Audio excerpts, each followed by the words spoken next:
आप इस वक्त 5 राज्यों का ओपिनियन पोल देख रहे हैं। पश्चिम बंगाल के बारे में तफसील से हमने बात की।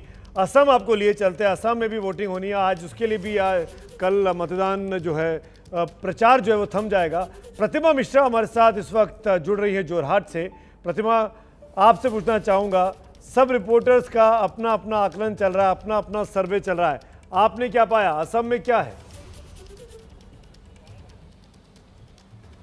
देखिए सुमित जी, 2016 के चुनाव में भी मैं यहाँ थी और तब स्थिति लगभग साफ थी, क्योंकि कांग्रेस के खिलाफ एंटी इनकम्बेंसी थी और बीजेपी ने जो घुसपैठ का मुद्दा असम में छेड़ा था उसके लिहाज से ये तय हो चुका था, क्योंकि ये यहाँ पर बहुत बड़ा मुद्दा है, उसको लेकर ये तय था कि बीजेपी आने वाली है। लेकिन इस बार बीजेपी के 5 साल के काम में कई ऐसे मुद्दे हैं जिसको उन्होंने छुआ नहीं और कई ऐसे मुद्दे हैं जिन्हें छेड़ दिया जो उनके लिए मुसीबत बन सकती है। हम बात करें CNRC की, तो कुल मिलाकर अपर असम में बीजेपी का जो परफॉर्मेंस है, चूंकि अपर असम में पहले ही फेज में चुनाव हो जाने, वो बहुत हद तक ये क्लियर कर देगा कि बीजेपी सरकार बनाने जा रही है नहीं जा रही है। पिछली बार इस अलायंस ने बहुत अच्छा परफॉर्म किया था। तो जो आंकड़े हैं सुमित जी, मैं दे तो रही हूं, लेकिन मैं पहले ही क्लियर कर दूं कि ये बदल भी सकते हैं, क्योंकि ये डिपेंड करता है कि कौन कितना उस मुद्दे को भुना पाता है। जो CNRC का मुद्दा अपर असम में बहुत जोर शोर से चला, तो अगर हम एनडीए के अलायंस की बात करें तो 60 से 70 सीटों का अंदाजा मेरा है अभी तक का, यानी सरकार बना लेगी। लेकिन मैं अभी भी कह रही हूं कि टफ फाइट असम में है। इस बार बहुत इजी विन किसी भी पार्टी के लिए, किसी भी दल के लिए नहीं है। यूपी अलायंस जो महाजोत अलायंस है वो 50 से 60 सीट और अन्य को 5 से 6 सीटें मिल सकती हैं, और ये सब कुछ निर्भर करता है अपर असम में बीजेपी के परफॉर्मेंस पर। चलिए, बहुत बहुत शुक्रिया प्रतिमा, आप रहिए। लेकिन पिंकी के पास चलेंगे। पिंकी राजपुरोहित हमारी साउथ इंडिया करस्पॉन्डेंट है, और क्योंकि साउथ के 3 राज्य इस वक्त पोलिंग पे जा रहे हैं, केरल, पुडुचेरी और तमिलनाडु, तो पिंकी, तीनों राज्यों के बारे में आपका अनुमान क्या होने वाला है? जी सुमित, मैं एक एक करके बताती हूँ। सबसे पहले अगर तमिलनाडु की बात करूँ तो डीएमके को 140 से 155 सीटें मैं देना चाहूँगी यहाँ पे।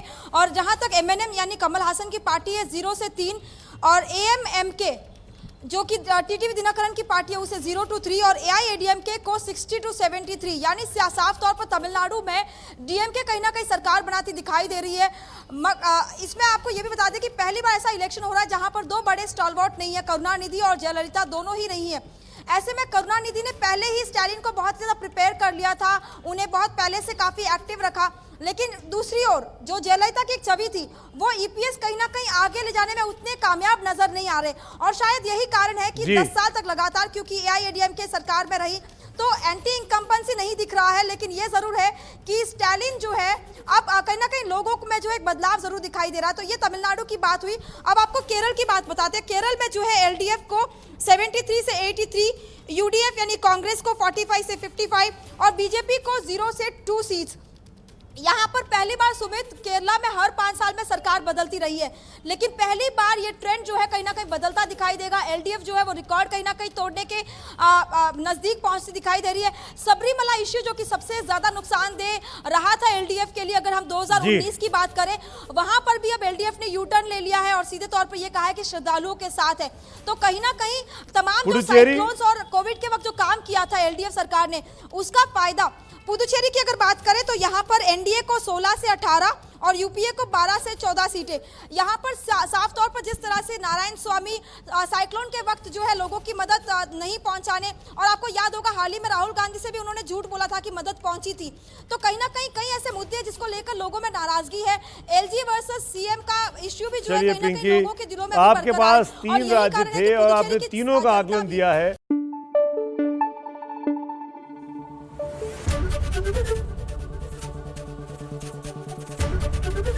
ABP न्यूज आपको रखे आगे।